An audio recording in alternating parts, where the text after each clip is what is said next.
Another question that I had was about direct versus indirect speech. Indirect speech is when we paraphrase, when we talk about something that someone said, but we don't use their exact words. Again, this is indirect speech. So if I could say something like, Robert said he is happy because he ran a 10K. And you're gonna notice that I'm not using quotes here. I'm just saying, Robert said he is happy because he ran a 10K. Because I didn't use quotes, this would be classified as indirect speech, and we don't know for sure that that's exactly what Robert said. It's me giving the general idea of what Robert said.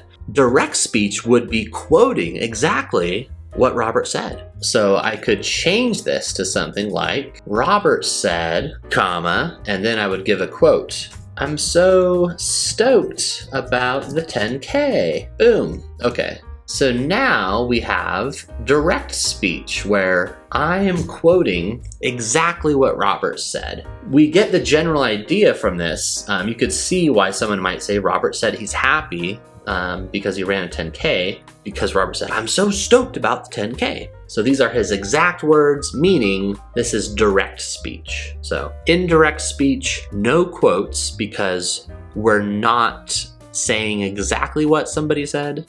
Direct speech, we use quotes because that's actually what the person said.